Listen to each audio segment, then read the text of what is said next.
పరిశుద్ధుడవైన మా తండ్రి, మహోన్నతుడవైన మా దేవ, మహిమ కలిగినటువంటి మా రాజ, మీ పాద సన్నిధిలో చేరి మీ ప్రియ కుమారుడు మా రక్షకుడైన యేసుక్రీస్తు నామమున మీకు స్తోత్రమును చెల్లిస్తూ ఉంటున్నాం. ఇంతవరకు ఈ పరిచర్యలో మీరు మాకు సహాయం చేస్తూ వచ్చిన విధానము కొరకై మీకు స్తోత్రములు. మా మధ్యలో ఉంచబడిన ప్రభు బలను బట్టి మిమ్మల్ని స్తుతిస్తూ ఉంటున్నాం. ఆరాధనలో భాగంగా ప్రభు బలను సమీపించక మునుపు మీ వాక్యము ద్వారా మాతో మీరు మాట్లాడుతురమ్మని మీకు మనవి చేస్తూ ఉంటున్నాం. నిలబడుతున్న మీ దాసుని మీరు కరుణించండి. అయోగ్యుడను నిష్ప్రయోజకుడను నాయన మీ సన్నిధిలో నిలిచి పరిచర్య చేయుటకు ఏమాత్రము అర్హత లేనివాడును. అయ్యా, మీరు నన్ను కరుణించండి. మీ కలవరి సిలువ రక్తము చేత మీరు నన్ను కడిగి పవిత్రపరచండి. అయా, మీ సిలువు చాటును మరుగుపరుచుకొని మీ ఆత్మపూర్ణిగా చేసి మీరు అభిషేకించి వాడుకొనండి.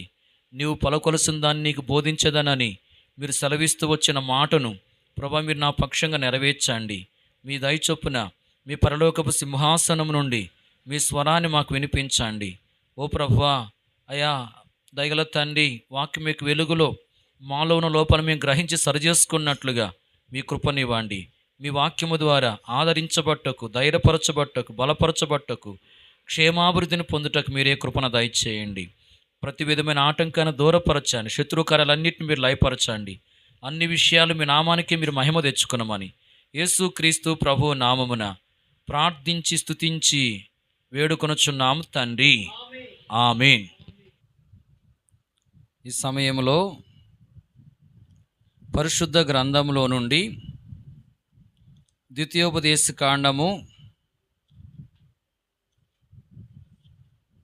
18వ అధ్యాయము 12వ వచనాన్ని మనమందరం కలిసి చదువుకుందాం. ద్వితీయోపదేశ కాండము 18వ అధ్యాయము 12వ వచనాన్ని మనమందరం కలిసి చదువుకుందాం. వీటిని చేయు ప్రతి వాడును యెహోవాకు హేయుడు. ఆ హేయములైన వాటిని బట్టి నీ దేవుడైన యెహోవా నీ ఎదుట నుండి ఆ జనములను వెళ్ళగొట్టుచున్నాడు. మనం చదువుకుంటూ వచ్చిన ఈ వాక్య భాగములో వాటిని అనే మాటను మనము గమనిస్తూ ఉంటున్నాం. 3వ లైన్లో వాటిని బట్టి నీ దేవుడైన యెహోవా నీ ఎదుట నుండి ఆ జనములను వెళ్ళగొట్టుచున్నాడు అని వ్రాయబడి ఉంది. పరిశుద్ధ గ్రంథములో వాటిని అనే మాట కొన్ని చోట్ల రాయబడ్డట్లుగా మనము గమనించవచ్చు. ఈ సమయంలో వాటిని అనే మాట వ్రాయబడుతూ వచ్చిన 3 సందర్భములను మనం చూద్దాం. ఈ 3 మాటలు ఏంది అంటే, మొదటిది వాటిని చేసిరి. రెండో మాట ఏంటంటే వాటిని అనుసరించిరి. మూడో మాట ఏంటంటే వాటిని ఉండనిచ్చిరి. వాటిని చేసిరి, వాటిని అనుసరించిరి, వాటిని ఉండనిచ్చిరి. ఈ 3 మాటలను గురించి ఈ సమయంలో మనము ధ్యానం చేద్దాం. మొదటిగా వాటిని చేసిరి అనే మాటను గురించి మనము చూద్దాం. ద్వితీయోపదేశ కాండము 18వ అధ్యాయము 12వ వచనములో మనము వాటిని అనే మాటను గమనిస్తూ ఉంటున్నాం. మరి ఈ వచనములో ఎవరిని గురించి వ్రాయబడింది అంటే, కనాను దేశములో కొంతమంది జనాంగము నివాసం చేస్తూ ఉన్నట్లుగా వాక్యములో మనము గమనిస్తూ ఉంటున్నాం. దేవుడు ఆ జనాంగాన్ని వెళ్ళగొట్టి ఆ కనాను దేశాన్ని ఇశ్రాయేలీలకు స్వాస్థ్యంగా ఇచ్చాడు. ఆ కనాను దేశంలో ఉన్న ఆ జనాంగాన్ని గురించి ఈ వచనంలో వ్రాయబడి ఉంది. అంటే ఇశ్రాయేలీలు కనాను దేశాన్ని స్వాధీనం చేసుకొనక మునుపు ఏ ప్రజలైతే ఆ కనాను దేశంలో నివాసం చేస్తున్నారో వారిని గురించి ఈ వచనములో వ్రాయబడి ఉంది. చూడండి, వీటిని చేయు ప్రతివాడును యెహోవాకు హేయుడు, ఆ హేయములైన వాటిని బట్టి నీ దేవుడైన యెహోవా నీ ఎదుటి నుండి ఆ జనములను వెళ్ళగొట్టుచున్నాడు అని ఈ వచనములో రాయబడింది. గమనించండి, వాటిని బట్టి అనే మాటను 3వ లైన్లో మనం చూస్తున్నాం. మొదట్లో ఏం చూస్తున్నాము? వీటిని చేయు ప్రతివాడును యెహోవాకు హేయుడు అని చెప్పి రాయబడింది. మరి ఈ మాటల ద్వారా మనము గ్రహించే విషయం ఏంటంటే, వాటిని చేసిరి అనే మాటను మనం ఇక్కడ గమనిస్తూ ఉంటున్నాం. ఈ మాటల ద్వారా మనకు ఏమర్థమవుతుంది అంటే, వాటిని చేసిరి అనే మాట అర్థమవుతా ఉంది. వీటిని చేయు ప్రతివాడును అని రాయబడింది. అలాగే ఆ హేయములైన వాటిని బట్టి అనే మాట రాయబడింది. ఈ మాటల ద్వారా మనము గ్రహిస్తున్న విషయం ఏంటంటే, వాటిని చేసిరి అనే మాటను మనము గ్రహిస్తూ ఉంటున్నాం. అంటే ఇక్కడ ఆ కనాను దేశంలో ఉన్న జనాంగము వాటిని చేసిన వారుగా ఉన్నారు. వాటిని చేసిరి అనే సంగతి ఈ వచనములో వ్రాయబడింది. ఏంది వారు చేసినది అంటే, మనం చూస్తున్నాము ఈ వచనములో వీటిని చేయు ప్రతి వాడును యెహోవాకు హేయుడు, ఆ హేయములైన వాటిని బట్టి అనే మాటను, అంటే దేవునికి హేయములైన వాటిని ఆ జనాంగము చేసిన వారుగా ఉన్నారు. ఏం చేశారు? దేవునికి ఏవైతే హేయములుగా ఉన్నాయో, అంటే దేవుడు వేటినైతే అసహించుకునేవాడుగా ఉంటున్నాడో, దేవుడు వేటినైతే ఇష్టపడని వాడుగా ఉంటున్నాడో వాటిని వారు చేసిన వారుగా ఉన్నారు. గమనించండి, దేవునికి హేయములైన వాటిని ఆ జనాంగము చేస్తా వచ్చారు. దేవునికి హేయమైన వాటిని వారు చేయుటను బట్టి ఏం జరుగుతూ వచ్చింది? దేవుడు ఆ దేశములో నుండి వారిని వెళ్ళగొట్టేసి ఆ దేశాన్ని ఇశ్రాయేలుకు స్వాస్థ్యంగా ఇచ్చాడు. ప్రియులారా, ఆ కనాను దేశం అనేది ఎంతో సమృద్ధి కలిగినటువంటి ప్రదేశం, పాలు తేనెలు ప్రవహించే దేశము అని వాక్యంలో రాయబడింది. గమనించండి, కరువు అనేది అక్కడ ఏమాత్రము ఉండదు. ఎంతో శ్రేష్టమైనటువంటి ప్రదేశం అది.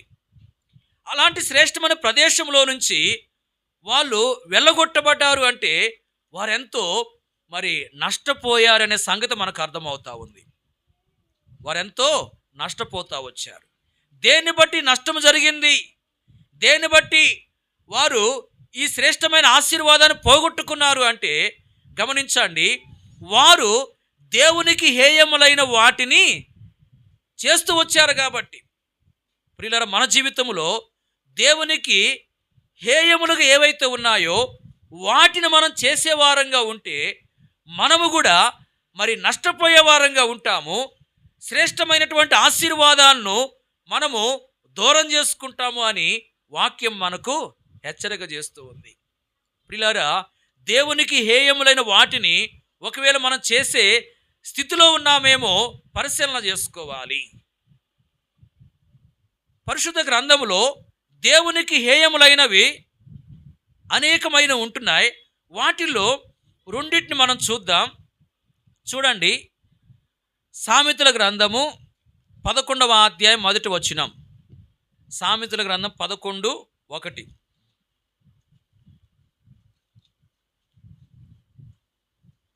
దొంగ త్రాసు యెహోవాకు హేయము. ఏది దేవునికి హేయము? దొంగ త్రాసు. గమనించండి, వ్యాపారం చేసేవాళ్ళు త్రాసును ఉపయోగిస్తారు కదా. మరి కొంతమంది దొంగ త్రాసును ఉపయోగిస్తారు. దేని కొరకు? దొంగ త్రాసుతో ఏం చేస్తారు వాళ్ళు? చెప్పండి. దొంగ త్రాసుతో జనుల్ని ఏం చేస్తారు? మోసం చేస్తారు. గమనించండి, దొంగ త్రాసు ఎవరైతే కలిగి ఉంటున్నారో వారు ఇతరులను మోసం చేసేవారుగా ఉంటున్నట్లు మనకు అర్థమవుతా ఉంది. ఇక్కడ రాయబడింది దొంగ త్రాసు యెహోవాకు హేయము అని. ఏది హేయం అంటే దొంగ త్రాసు యెహోవాకు హేయము. దొంగ త్రాసుతో ఇతరులను మోసం చేసేవారుగా ఉంటా ఉన్నారు. అంటే దొంగ త్రాసు యెహోవాకు హేయం అంటే మోసము చేయడం అనేది యెహోవాకు హేయముగా ఉన్నట్టు మనకు అర్థమవుతా ఉంది. ఏది దేవునికి హేయం అంటే మోసం చేయడం. ప్రియులారా, మోసం చేసే విధానం అనేది ఎవరిలో మనకు కనబడుతుంది అంటే అపవాదిలో కనపడతా ఉంది. ఎవరిలో కనపడుతుంది? అపవాదిలో. మనము వాక్యంలో చూడవచ్చు. ఆదికాండం 3వ అధ్యాయంలో అవ్వ దేవునితో ఏం చెప్తూ వచ్చింది అంటే, సర్పము నన్ను మోసపుచ్చినందున నేను తింటిని అని చెప్తా వచ్చింది. అలాగే కొరింథీయులకు రాసిన 2వ పత్రిక 11:3లో పౌలు అన్నాడు, సర్పము తన కుయుక్తి చేత అవ్వను మోసపరిచినట్లు అని. అంటే మోసం చేసే విధానము ఎవరిది? చెప్పండి. సాతాను విధానము. ఆ సాతాను విధానము దేవునికి ఎలా ఉంది? హేయముగా ఉంది. ప్రియులారా, గమనించండి, మోసం చేయడం అనేది మరి సాతాను యొక్క విధానము. ఈ సాతాను విధానము దేవునికి ఎలా ఉంది అంటే హేయమైనదిగా ఉంది. అలాగే పరిశుద్ధ గ్రంథములో ఇంకొక మాటను కూడా మనం చూద్దాం. సామెతల గ్రంథములోని 12వ అధ్యాయము 22వ వచనం. అబద్ధమాడు పెదవులు యెహోవాకు హేయములు, సత్యవర్తనులు ఆయనకు ఇష్టులు. చూడండి, ఇక్కడ అబద్ధమాడే పెదవులు యెహోవాకు హేయములుగా ఉంటూ ఉన్నాయి. అంటే అబద్ధాలు చెప్పడం అనేది దేవునికి హేయము. గమనించండి, మరి అబద్ధాలు దేవునికి హేయములుగా ఉంటా ఉన్నాయి. ఈ అబద్ధమైన లక్షణము ఎవరిలో మనకు కనబడుతుంది? ప్రాముఖ్యంగా ఎవరిలో కనపడుతుంది? సాతానులో, అంటే అపవాదిలో మనకి కనబడుతుంది. వాక్యం మనం గమనించవచ్చు. యోహాను సువార్తలో 8వ అధ్యాయం 44వ వచనంలో ప్రభువు సాతాను గురించి చెప్తూ ఏమంటూ వచ్చాయంటే, వాడు అబద్ధికుడు, అబద్ధమునకు జనకుడు అని చెప్తా వచ్చాడు. చూడండి, అబద్ధం ఆడడం అనే లక్షణము అపవాదులు కనపడతా ఉంది. ఆ లక్షణమే దేవునికి ఎలా ఉంది? హేయముగా ఉంటా ఉంది. ప్రియులారా, చూడండి, ఇక్కడ మరి మోసము చేయడం అనేది దేవునికి హేయము, అబద్ధాలు చెప్పడం అనేది దేవునికి హేయము. మరి మోసం చేసే విధానము, అబద్ధాలు చెప్పే విధానము అపవాదిలో ఉంటా ఉన్నాయి. అంటే ఈ లక్షణాలు అపవాది లక్షణాలుగా ఉంటా ఉన్నాయి. ప్రియులారా, ఈ అపవాది లక్షణాలు మరి దేవునికి హేయములుగా ఉంటా ఉన్నాయి. మరి దేవునికి హేయములైన అపవాది లక్షణాలు ఒకవేళ మనలో ఉంటే మన జీవితంలో మరి దేవుని యొక్క ఆశీర్వాదాన్ని మనము కోల్పోతాము. మనం ఎంతో నష్టపోతామని వాక్యం తెలియపరుస్తూ ఉంది. మరి గమనించండి, హేయమైన వాటిని ఆ జనాంగం చేస్తూ వచ్చారు. దాన్ని బట్టి మరి వారెంతో నష్టపోయారు, ఆశీర్వాదాన్ని కోల్పోయిన వారుగా ఉన్నారు. ప్రియులారా, మన జీవితంలో మరి దేవునికి హేయములైనవి అనగా అపవాది యొక్క లక్షణాలు ఏవైతే ఉంటున్నాయో వాటిని మనం చేసేవారంగా ఉంటే, అంటే మోసం చేసేవారంగాను, అలాగే మరి అబద్ధాలు చెప్పేవారంగా మనం ఉంటే మన జీవితంలో గమనించండి, హేయములైన వాటిని కలిగిన వారమే. అంటే హేయములైన వాటిని చేస్తున్నటువంటి వారంగా మనం ఎంచబడతాం. అలాగే మన జీవితంలో దేవునికి హేయములైన అపవాది యొక్క లక్షణాలను కలిగి వాటిని చేసేవారంగా ఉంటే ఆ జనాంగం ఎలాగైతే మరి నష్టపోతా వచ్చారో, ఆశీర్వాదాన్ని కోల్పోయారో, మనము కూడా ఆశీర్వాదాన్ని కోల్పోతాం. కాబట్టి ప్రియులారా, మన జీవితంలో మరి అపవాది లక్షణాలుగా ఉన్న దేవునికి హేయమైన వాటిని మనం ఏమాత్రం చేయకూడదు. ఇంతవరకు వాటిని చేసే స్థితిలో చేస్తున్నటువంటి విధానమును మనం కొనసాగుతూ వచ్చినట్లయితే ప్రభు దగ్గర క్షమాపణ కోరుకుని ఇకనైనా మరి ఆ స్థితిని వదిలిపెట్టేసి మనము హేయమైనటువంటి వాటికి, అంటే దేవునికి హేయమైన వాటికి అనగా అపవాది యొక్క లక్షణాలకు ఎంతో దూరంగా ఉండాలి. ప్రియులారా, దేవునికి హేయములైనవి ఈ రెండు మాత్రమే కాదు, ఇంకా చాలా ఉంటూ ఉన్నాయి. మన జీవితంలో దేవునికి హేయములైనవి అంటే దేవుడు అసహించుకునేవి, దేవుడు ఇష్టపడనివి ఏవైతే ఉంటున్నాయో మరి వాటిని ఏమాత్రం మనం చేయక మనం ఎంతో జాగ్రత్తగా ఈ లోకంలో జీవించాలని వాక్యం మనకు హెచ్చరిక చేస్తూ ఉంది. ప్రియులారా, మొదటిగా మనం ఏం చూసామంటే వాటిని చేసిరి అనే సంగతిని మనం చూస్తూ వచ్చాం. కనాను దేశంలో ఉన్న జనాంగము వాటిని చేశారు. వారు చేసింది ఏంది అంటే దేవునికి హేయములైన వాటిని చేశారు. ప్రియులారా, దేవునికి హేయములైన వాటిని వారు చేయటను బట్టి ఏం జరిగింది అంటే వారు ఆ సమృద్ధి గల స్థలంలో నుంచి వెళ్ళగొట్టబడ్డారు, ఎంతో నష్టపోయారు, ఆశీర్వాదం కోల్పోతా వచ్చారు. ప్రియులారా, మన జీవితంలో దేవునికి హేయములైన వాటిని చేసే వారముగా ఉంటే దేవుని యొక్క ఆశీర్వాదాన్ని కోల్పోతాం, ఎంతో నష్టపోతాం. గనుక మన జీవితంలో దేవునికి హేయములైన వాటిని ఏమాత్రం చేయక దేవుడు మరి ఇష్టపడిన వాటిని ఏమాత్రం చేయక మనం ఎంతో జాగ్రత్తగా ఈ లోకంలో జీవించాలని వాక్యం మనకు హెచ్చరిక చేస్తూ ఉంది. రెండో విషయాన్ని మనం చూద్దాం. చూడండి, పరిశుద్ధ గ్రంథములో నుండి రాజుల 2వ గ్రంథము 17వ అధ్యాయము 22వ వచనం. రాజుల 2వ గ్రంథం 17:22. ఇశ్రాయేలు వారు యెరోబోము చేసిన పాపముల్లో దేన్ని విడవక వాటిని అనుసరించుచు వచ్చిరి గనుక. ఈ వచనములో వాటిని అనే మాటను మనము గమనిస్తూ ఉంటున్నాం. రాజుల 2వ గ్రంథము 17వ అధ్యాయము 22వ వచనములో వాటిని అనే మాట ఇక్కడ రాయబడింది. ఇక్కడ రాయబడిన మాట ఏంటంటే వాటిని అనుసరించుచు వచ్చిరి అని రాయబడింది. వాటిని అనుసరించుచు వచ్చిరి. ప్రియులారా, గమనించండి, ఇక్కడ మరి ఇశ్రాయేలు వారిని గురించి ఈ వచనంలో రాయబడింది. ఇశ్రాయేలు వారంటే ఇశ్రాయేలీలు మరి 12 గోత్రాలు. ఈ 12 గోత్రాలకు దేవుడు ఏం చేశాడు? కనాను దేశాన్ని ఇచ్చాడు. ఆ దేశంలో ఉన్న జనాంగాన్ని వెళ్ళగొట్టేసి ఈ 12 గోత్రాల వారికి ఆ కనాను దేశాన్ని స్వాస్థ్యంగా ఇచ్చాడు. మరి 12 గోత్రాల వాళ్ళు ఆ దేశంలో ఉన్న సమృద్ధిని అనుభవిస్తూ వచ్చారు. గమనించండి, ఈ 12 గోత్రాల వాళ్ళు 2 భాగాలుగా విడిపోయారు. సొలొమోను కుమారుడైన రెహబాము కాలంలో 2 భాగాలుగా విడిపోయారు. మరి ఒక భాగం యోధా బెన్యామీను, వీళ్ళని యోధా రాజ్యం అన్నారు. మరి ఒక భాగం ఇశ్రాయేలు వారు, అంటే 10 గోత్రాలు అన్నమాట. మరి ఇక్కడ 10 గోత్రాల వారిని గురించి వచనములో వ్రాయబడింది. 10 గోత్రాల వారిని గురించి వచనములో వ్రాయబడింది.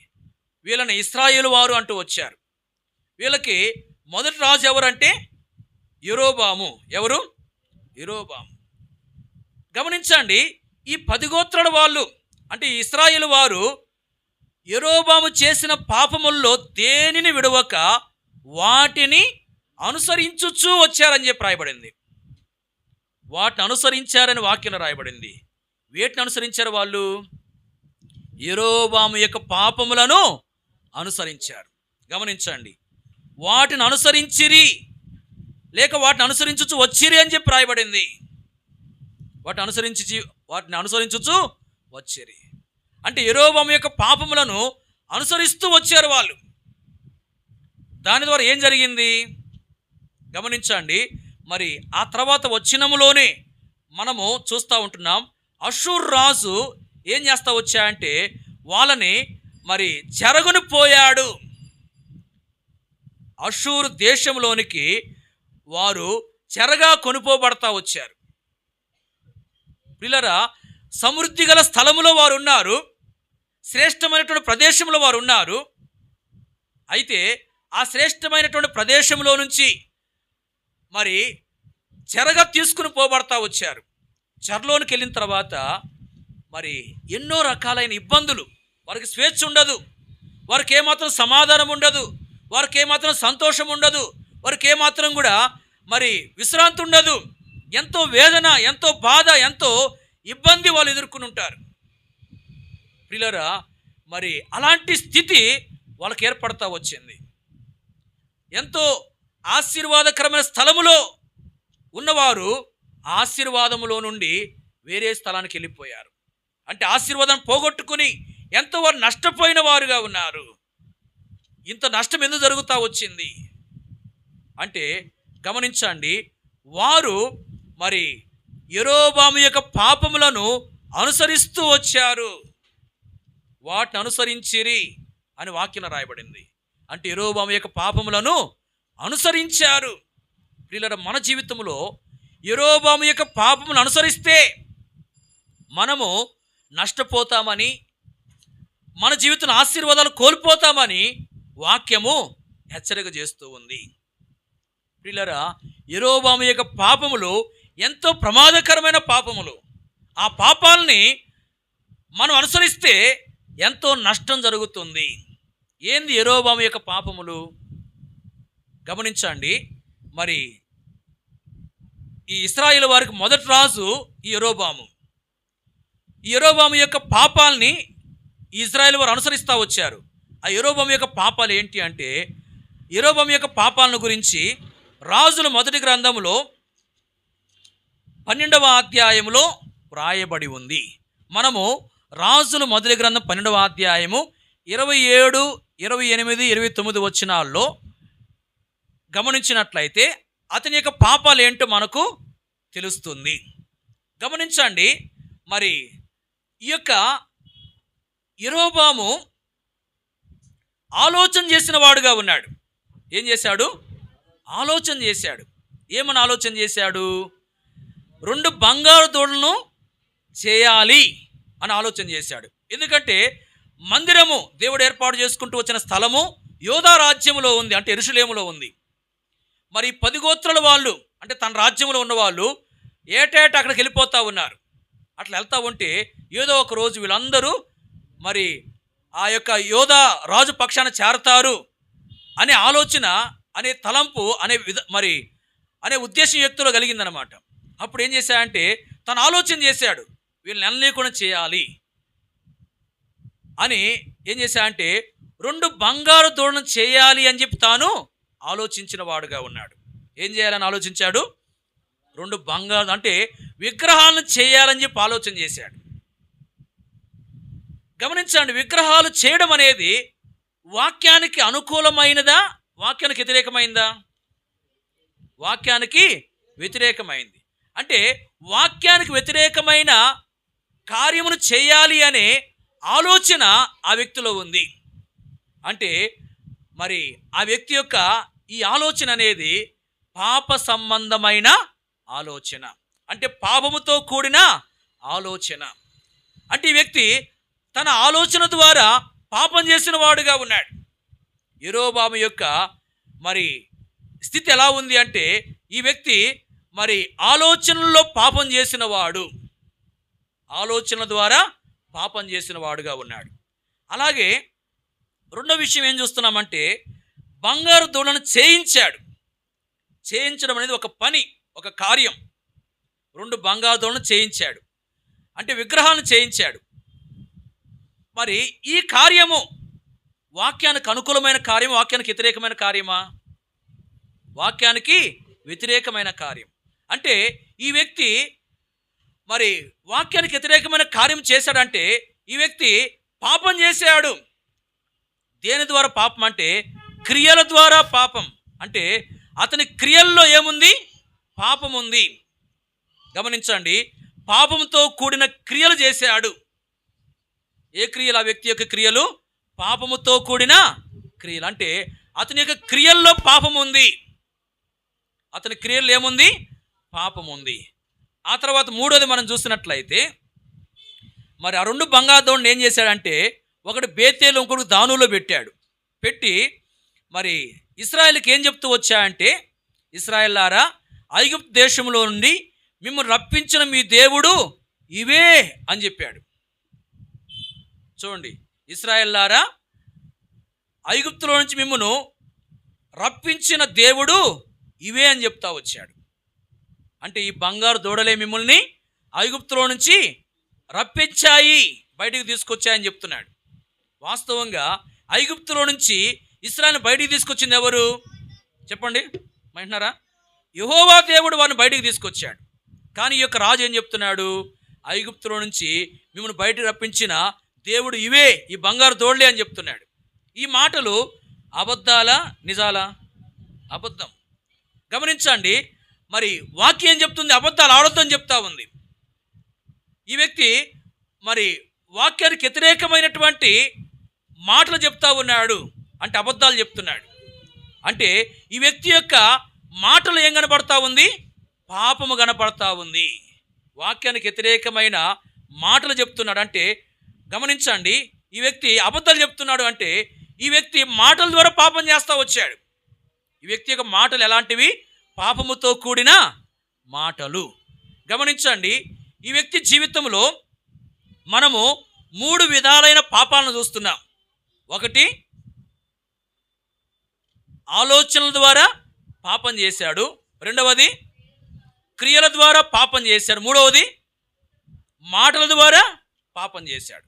గమనించండి, ఆలోచనలో పాపం ఉంది, క్రియల్లో పాపం ఉంది, మాటల్లో కూడా పాపం ఉంది. ఇవే ప్రాముఖ్యంగా యెరోబాము యొక్క పాపములు. ఈ పాపములను మరి ఇశ్రాయేలు వారు అనుసరిస్తూ వచ్చారు. వాటిని అనుసరించిరి అని వాక్యంలో రాయబడింది. అంటే యెరోబాము యొక్క పాపములను వారు అనుసరిస్తూ వచ్చారు. ఈ 3 విధాల పాపాలను వారు అనుసరించారు. దాన్ని బట్టి వారు గమనించండి, మరి అష్షూరు దేశానికి చెరగా కొనుక్కోబడతా వచ్చారు.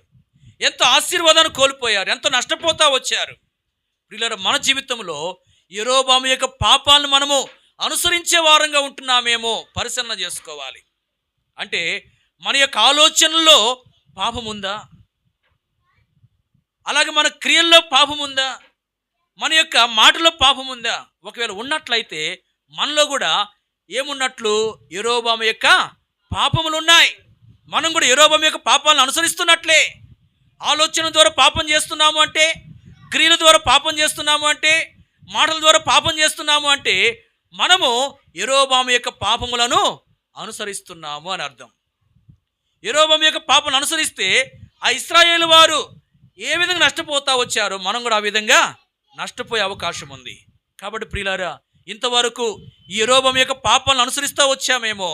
ఏం చేయాలంటే ప్రభు దగ్గర ఒప్పుకోవాలి. ప్రభు, నిజమే, నా జీవితంలో యెరోబాము యొక్క పాపాలను అనుసరించాను, ఆలోచన ద్వారా పాపం చేశాను, క్రియల ద్వారా పాపం చేశాను, మాటల ద్వారా పాపం చేస్తూ వచ్చాను, నన్ను క్షమించయ్యా, ఈ పాపాల నుంచి నన్ను విడిపించు ప్రభువా, ఈ పాపములు నాలో లేకుండా చేయి ప్రభువా అని ఆ ప్రభుని మనము వేడుకోవాలి.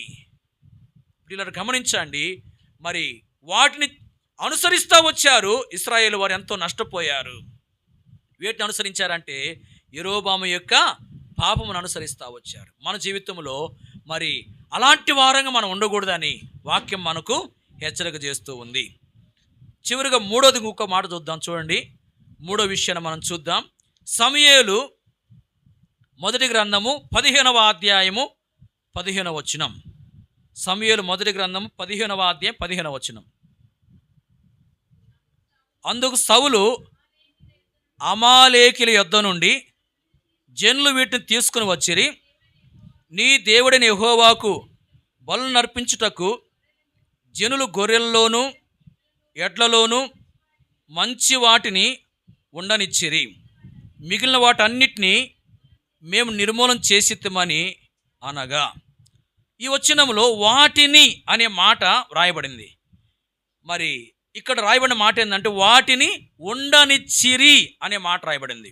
మంచి వాటిని ఉండనిచ్చిరి. గమనించండి, వాటిని ఉండనిచ్చిరి అనే మాట ఇక్కడ వ్రాయబడ్డట్లు మనము గమనిస్తూ ఉంటున్నాం. మరి ఈ మాట ఎవరిని గురించి అంటే ప్రాముఖ్యంగా మరి సౌలును గురించి మనం చూస్తూ ఉంటున్నాం.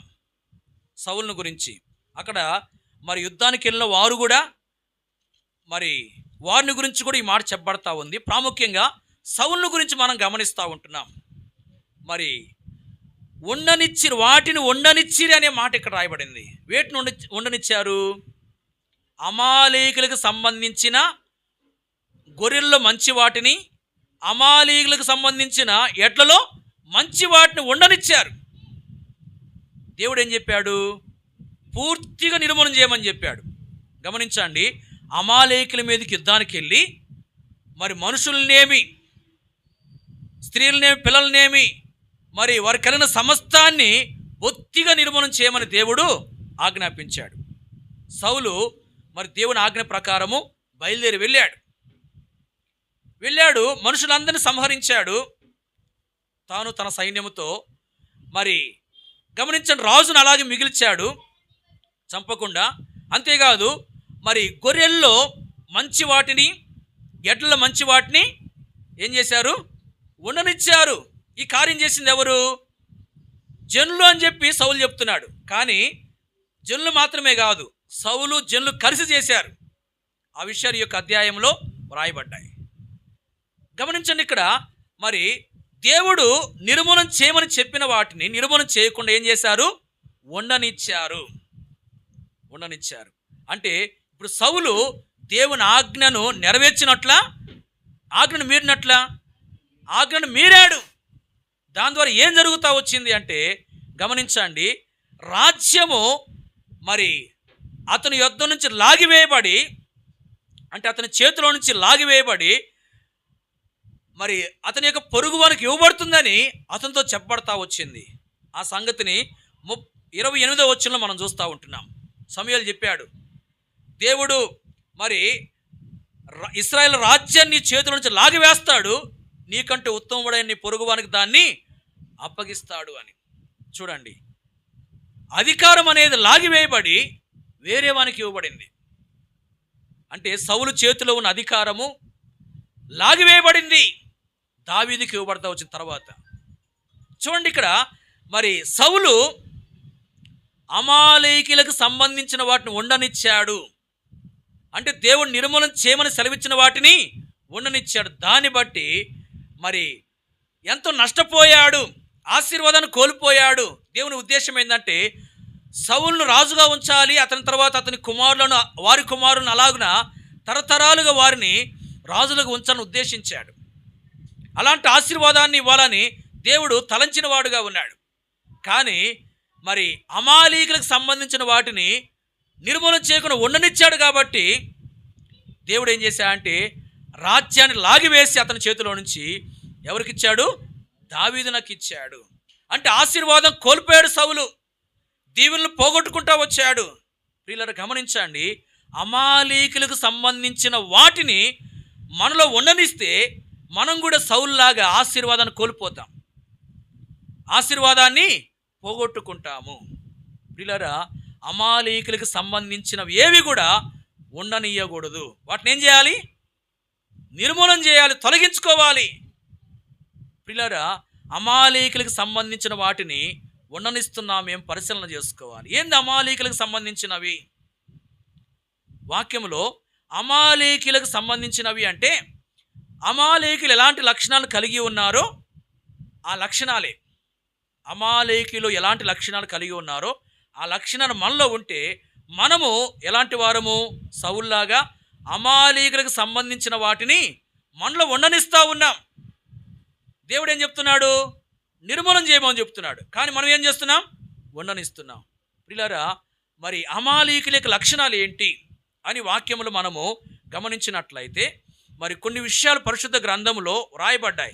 ద్వితీయోపదేశ కాండము 25వ అధ్యాయం 17వ వచనములో అమాలేకీలు దేవునికి భయపడని వారు అని చెప్పి రాయబడింది. అంటే దేవుని భయం వారిలో లేదు.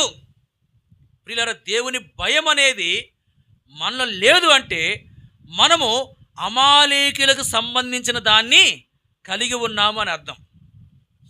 దేవుని భయం మనలో లేకపోవడం అనేది అమాలేకీలకు సంబంధించిన వాటిని కలిగి ఉన్నట్లు. చాలాసార్లు మనం కూడా దేవుని భయాన్ని విడిచిపెట్టేస్తాం. దేవునికి భయపడం. దేవుడు నన్ను చూస్తున్నాడు, గమనిస్తున్నాడు అనే భయం ఉండదు. దేవునికి వ్యతిరేకమైన కార్యాలు ఎన్నో చేస్తూ ఉంటాం. దేవుని కొరకు చేయవలసిన కార్యాలను నిర్లక్ష్యంగా చేస్తూ ఉంటాం. గమనించండి, దేవుని భయం ఉంటే మనము ప్రతిదినము చక్కగా ప్రార్థన చేసుకుంటాం. దేవుని భయం ఉంటే చక్కగా దేవుని వాక్యం చదువుకుంటాం. దేవుని భయం ఉంటే ప్రతి ఆదివారము క్రమముగా దేవుని యొక్క ఇంటికి వస్తాం. దేవుని భయం ఉంటే దేవునికి వ్యతిరేకమైన కార్యాలు ఏవి చేయం. చాలాసార్లు దేవుని భయాన్ని విడిచిపెట్టేసి దేవునికి భయపడని వారంగా జీవిస్తూ ఉంటున్నాం. ప్రియులారా, దేవునికి భయపడని స్థితే అమాలేకుల యొక్క లక్షణము. మన జీవితంలో ఇంతవరకు ఈ అమాలేకుల యొక్క లక్షణం అనేది కలిగిన వారంగా ఉంటా వచ్చాం. కాబట్టి మనం ప్రభు దగ్గర క్షమాపణ కోరుకోవాలి. అలాగే మరి అమాలేకుల లక్షణాల్లో ఇంకొక లక్షణం ఏంటి అంటే, నిర్గమాకాండము 17వ అధ్యాయం 8వ వచనం మనం చూస్తే, నిర్గమాకాండం 17:8లో అక్కడ అమాలేకీలు ఇశ్రాయేలుతో యుద్ధం చేయడానికి వచ్చారు. అమాలేకీలు ఇశ్రాయేలుతో యుద్ధం చేయడానికి వచ్చారు. గమనించండి, మరి అమాలేకీలు ఇశ్రాయేల్ మీదకి యుద్ధం చేయడానికి వచ్చారు. ఎందుకు వచ్చారంటే, అప్పటికే ఇశ్రాయేలీలు దేవుడు వారికి చేసిన మేలును బట్టి ఎంతో సంతోషంగా ఉన్నారు. అంటే దేవుడు ఏం చేశాడంటే, బండ నుండి వాళ్ళకి నీళ్ళు ఇచ్చాడు. నీళ్ళు లేని పరిస్థితుల్లో వారు ఉన్నప్పుడు దేవుడు ఏం చేశాడు, బండ నుంచి నీళ్ళు ఇచ్చాడు. మరి ఇశ్రాయేల్లో చాలామంది దేవుడు చేసినటువంటి ఆ గొప్ప కార్యాన్ని బట్టి ఎంతో సంతోషంగా ఉన్నారు, ఎంతో ఆనందిస్తూ ఉన్నారు. ఇశ్రాయేలు ఆనందంగా సంతోషంగా ఉండడం అనేది అమాలేకులకు ఇష్టం లేదు. కాబట్టి వీళ్ళు ఏం చేశారంటే, వాళ్ళు ఆనందంగా ఉన్నారు, వాళ్ళకున్న ఆనందాన్ని మరి లేకుండా చేయాలని చెప్పి ఆ ఇశ్రాయేలుతో యుద్ధం చేయడానికి బయలుదేరి వచ్చారు. అంటే అమాలేకీయులు ఎలాంటి వాళ్ళు? అసూయపరులు. ఇశ్రాయేలీయుల యొక్క సంతోషాన్ని చూసి వారు లేకపోతూ ఉన్నారు, అసూయపడుతూ ఉన్నారు.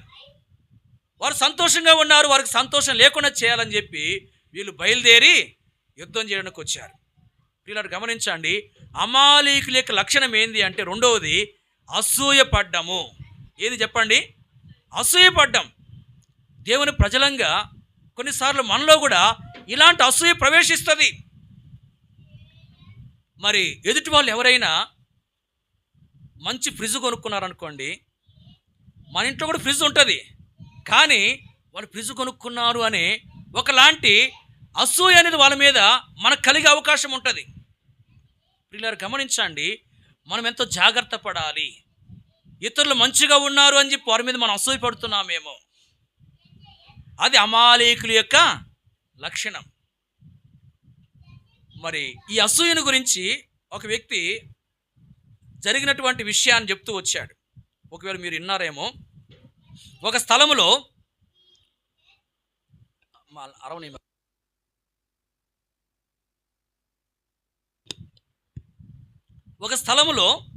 మరి పీతలు అంటారు కదా, ఎండ్రకాయలు అంటారు కదా, వాటిని మరి అమ్మడానికి ఉంచారు. అమెరికాకు సంబంధించిన పీతలు ఒక పెట్టెలో ఉంచారు. అలాగే రష్యాకు సంబంధించిన పీతల్ని మరి ఒక పెట్టెలో ఉంచారు. అలాగే చైనాకు సంబంధించిన పీతల్ని ఇంకొక పెట్టెలో ఉంచారు.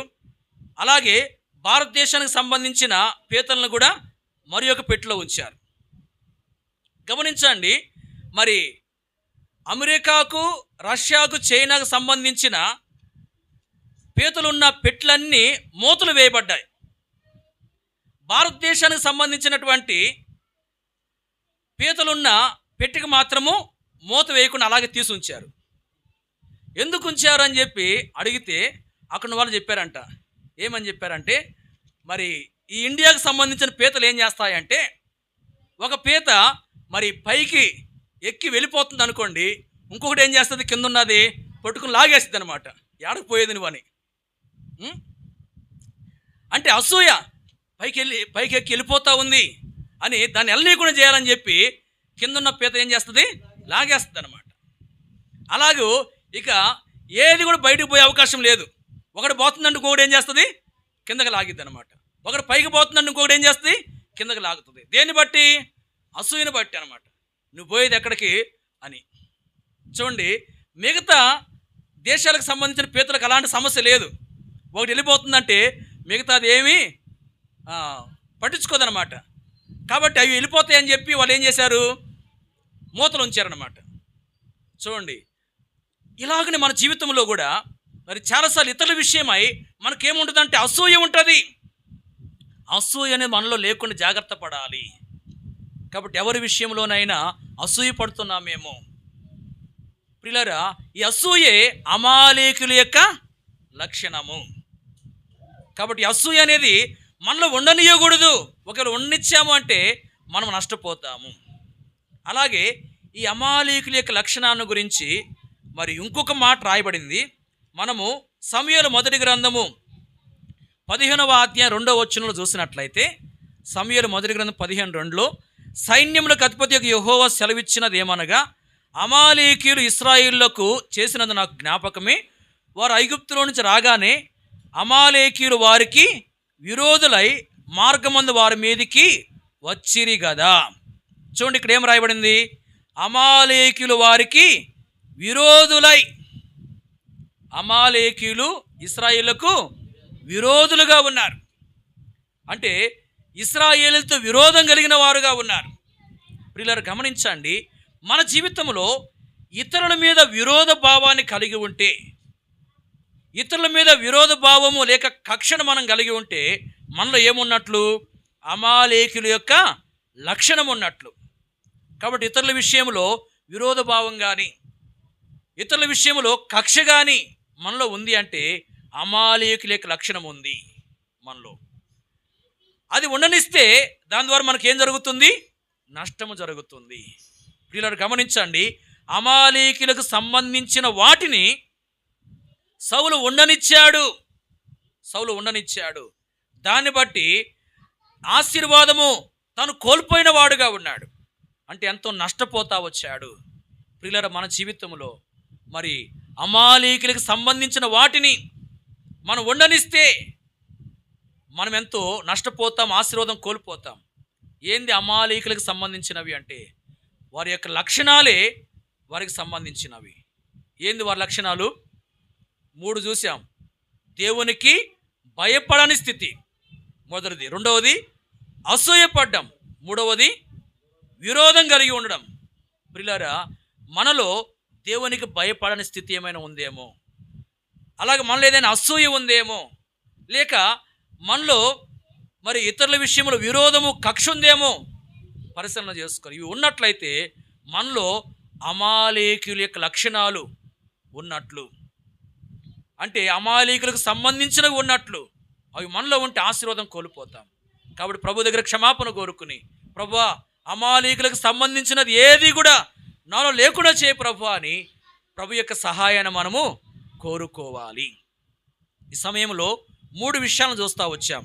మొదటిది, వాటిని చేసిరి. వేటిని చేశారు? ఆ యొక్క కనాను దేశంలోని జనాంగము దేవునికి హేయములైన వాటిని చేశారు, నష్టపోతా వచ్చారు. రెండవది, వాటిని అనుసరించిరి.